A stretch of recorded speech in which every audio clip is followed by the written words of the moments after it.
is Sarah, and today I'm bringing you to even more places that you can't miss in the Bronx. And that's right, this beautiful spot here, it's in the Bronx. Let's get started.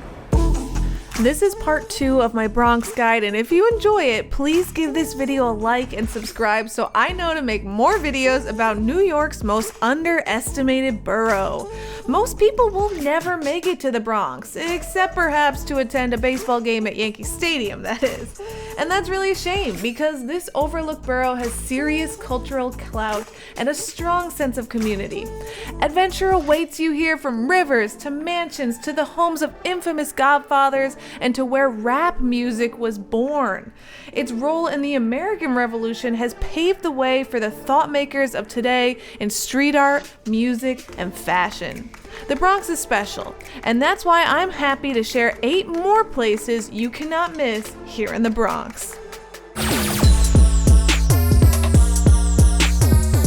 One of the legends here in the Bronx is Big Pun. Big Pun was the first Latin artist to go platinum in hip-hop. You can see him right here. Sadly, he died at the young age of 28, but he got his start here in the South Bronx, and his story is actually really inspiring because he came from nothing to achieve great success in the hip-hop community and is one of the greatest rappers of our time, really. He was a gifted rapper who got his break when he recorded with another Bronx rapper, Fat Joe, and what he's really known for is multi-syllabic schemes and alliteration in his rap. His rap is incredible. I mean, you gotta listen to it if you haven't. If you haven't, what are you doing?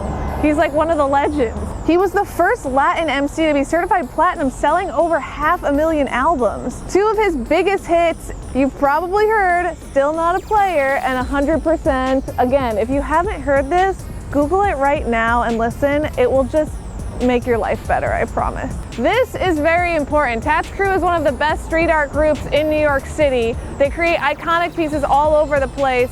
And every year on November 10th, which is Big Pun's birthday, they will redesign this art piece. I really like what's happening right now. It's beautiful.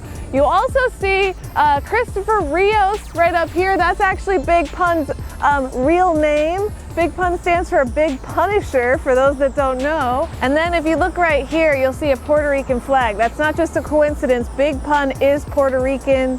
That's the significance of that part of this piece. So it really tells a lot about his story through the Bronx and his tale to success. The Bronx has a Latino population that is over 50%, so it really is not fair to not include an authentic Mexican spot here. This spot behind me, Taqueria Tlaxcalli, is actually a recommendation from a viewer. This place has received tons of raving reviews from the New York Times, Time Out New York. And why? Because they have some of the best Mexican food in the entire city. Tlaxcalli actually means tortillas in the Aztec language in Mexico. When the owner, Mauricio Gomez, came here from Mexico City, he couldn't find a place that really had great Mexican food in a family environment. And so what he decided to do was actually create his own spot. And so we're gonna have some authentic Mexican eats, but of course, because of COVID, you can't eat inside right now. So we're gonna order, grab our food, and then go and eat it in the car. Let's get it.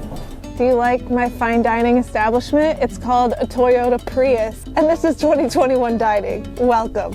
So let's try the first dish. You guys, this burrito is literally the size of my head. Do you see this? This is a al pastor burrito. Al pastor is a style of cooking meat on a spit. It's like slow cooked over a long period of time, so it's super juicy, super flavorful. The 3 different types of sauce are a crema, which is like a sour cream, a chipotle, and a black bean. Wow, that burrito is the best burrito I've had in the city. Hands down, done. Even like, and I know some of you would be horrified of me saying this, Chipotle, I enjoy it. I'm not gonna lie. It might be embarrassing. This one is like 1,000 times better than that. I also got tacos árabes. Normally, tacos are with corn tortillas, but this type of taco is with a flour tortilla, which I actually prefer. And I realize that this is not the popular decision, because Louis tells me this all the time, but I like the flour tortilla. I think it's smoother and softer. This has pork in it. Let's give it a shot.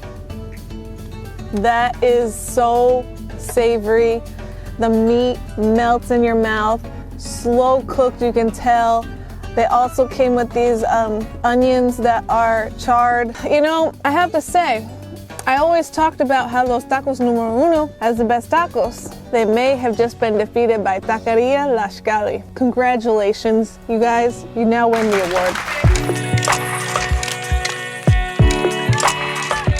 Would you be surprised if I'm still in the Bronx? Well, be surprised, because this beautiful rapid behind me is known as the West Farm Rapids. This is a natural rapids, and of course the dam isn't natural, but this area is completely natural. It's part of the Bronx River. The Bronx River stretches 23 miles from Westchester to Hunts Point in the Bronx. This area actually used to be lined with mills from the colonial age to the early 1900s, and those mills produced power during the industrial age. Today, this has been turned into a nature preserve. You can see everything from herring to osprey to ducks and all different types of animals here. It's also a really nice way to kind of escape the hustle and bustle of the city because it's very, very peaceful. And if you look right here, they talk a little bit about the animals that you can see here and what they've done, because the herring and the alewife actually reproduce in the spring and they generally go upstream. They're a type of fish that live predominantly in the Atlantic Ocean, but then actually reproduce in natural water. And so they need to come up this Bronx River to do that. Now, the dam would prevent them, but because this is a nature preserve, they've created a system for the fish to be able to come back up, and you can see it right over this way. They're very conscious of preserving the natural beauty of the area while still acknowledging that we're in the heart of New York City. Definitely don't miss this spot when you're coming to the Bronx, because it's unlike any other spot you'll see here.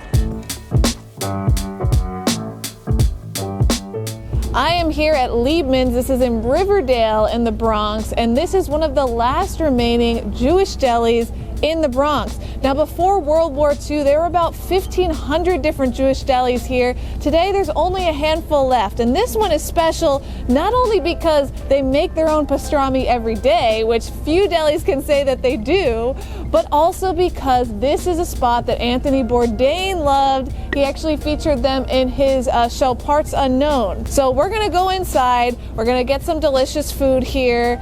They're known for their matzo ball soup, their potato knishes, and their pastramis.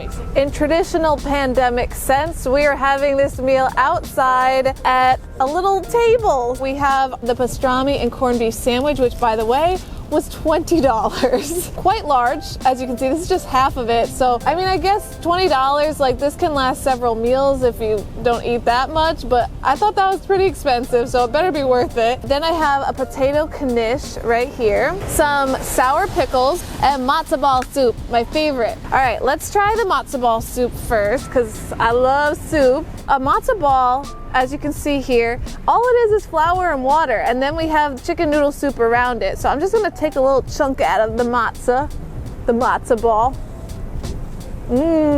Oh, classic chicken noodle soup. You can't go wrong with chicken noodle soup. That's great for a cold day in January like today. Now I'm gonna do this, the knish, the potato knish. The guy at the shop told me that when you have this, you should put mustard on it, and he said just spread it on there. I've never had a potato knish, and I love mustard. There's two types of potato knishes you can get at Liebman's. You can do the fried one, or you can do the baked one. The guy that worked there told me he liked the baked one better. The baked ones are round, so I went with his suggestion because I feel like he knows what he's talking about, right? Really delicious. Sour pickles. I'm not sure if I'm allowed to have this as a pregnant person, so I'm just gonna have Louie try it.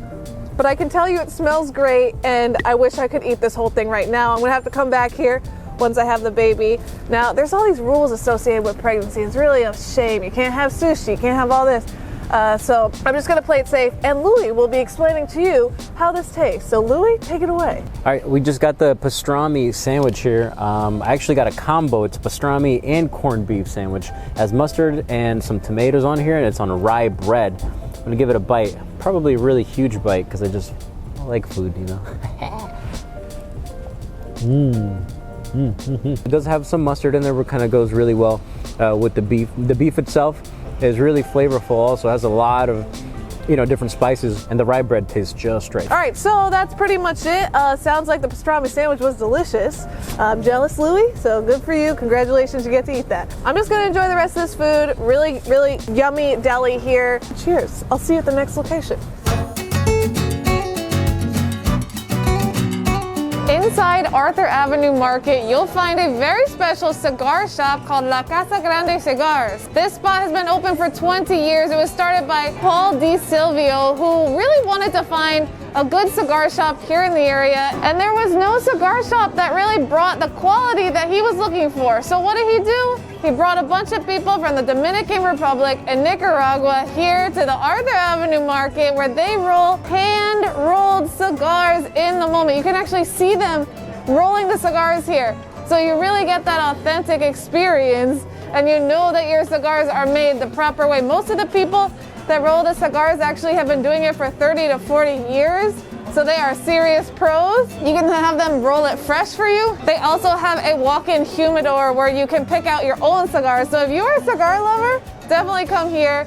So I just spoke to some of the cigar makers. So the leaves come in big bales of canvas, and then they are separated, flattened, rolled into the cigars. They put them in these like kind of molds to make sure that they're smooth, and it kind of just helps make the cigar form really cleanly. Then he looks at them, making sure that they all are really clean. If there's any cuts in the cigars or any like tears, anything's kind of falling apart, he'll take it out and re-roll it, and voila, you have some premium cigars here. Now each of these guys said they make around 200 to 250 per day in an 8-hour period, so they seriously are pros here at La Casa Grande Cigars. Look at that, see? Look how perfect. Wow, beautiful. You see that? But while you're here, check out the Arthur Avenue Market. There's so many great shops here. The Arthur Avenue Market is really known for handmade everything. They have cheese, they have meats, they have all different types of Italian foods. You just gotta like explore this area. It's incredible. Check out the Bronx Night Market for a one-stop shop to the best food of the borough.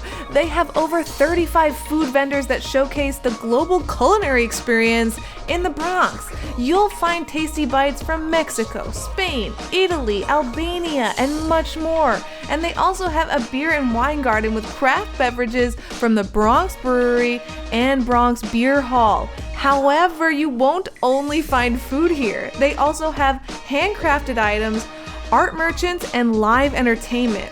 The market is open Saturday evenings, April through November at Fordham Plaza. Visit thebronxnightmarket.com to stay up to date for their next event. I'm here in Van Cortlandt Park in the Bronx, and hidden inside of it is an old railway line that was designed in 1870.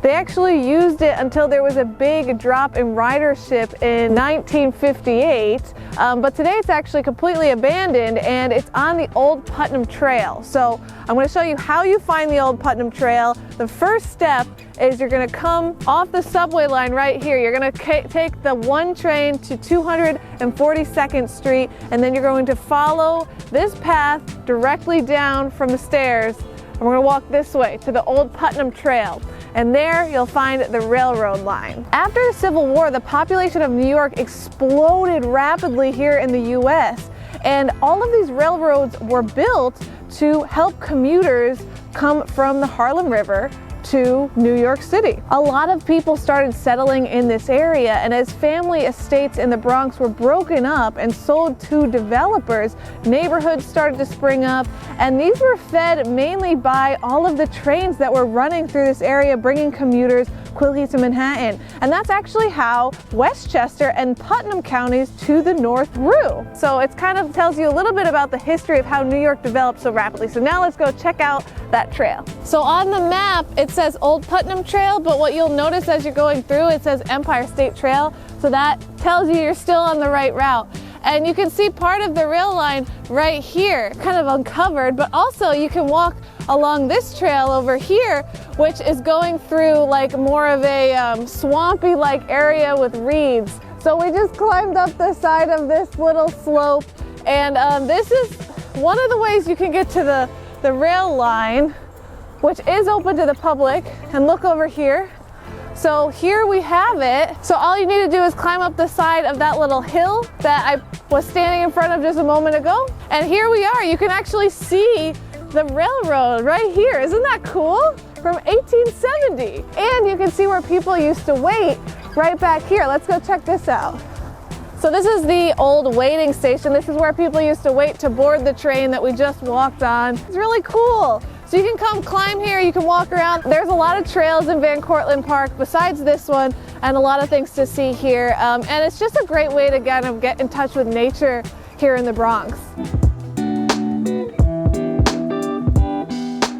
Would you be surprised if I told you that there's enough pieces of Tiffany art in this church for it to be considered a miniature museum? Well, you better believe it, because this is the St. James Church in Fordham, and here you'll find beautiful Tiffany window glass all along the outside. Right here, actually behind me, you can see one of the Tiffany artworks. One other factor that is important to the Tiffany family, Julia Tiffany, the daughter of Louis Comfort Tiffany, was married in here. So this has a lot of history with the Tiffany family. And you may be wondering, why did the Tiffany family design windows in the Bronx? Well, back in the mid-1800s, this whole area had tons of country villas that were owned by wealthy New Yorkers. The church was founded in 1853, and the parishioners spent decades decorating and finishing the artwork in the Gothic revival structure. So there was tons of Manhattan families that owned country villas in Fordham Heights and University Heights,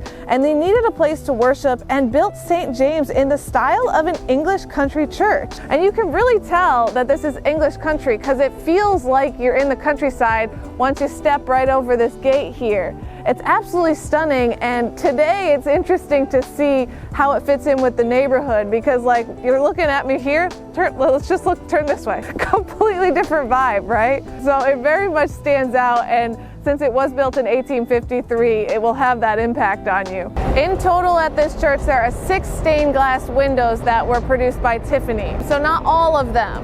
But right now, of course, because of COVID, you can't go inside and see the windows. But once they reopen, you'll be able to do it. And it's just, I mean, look at it. It's so beautiful. The church itself is an art piece.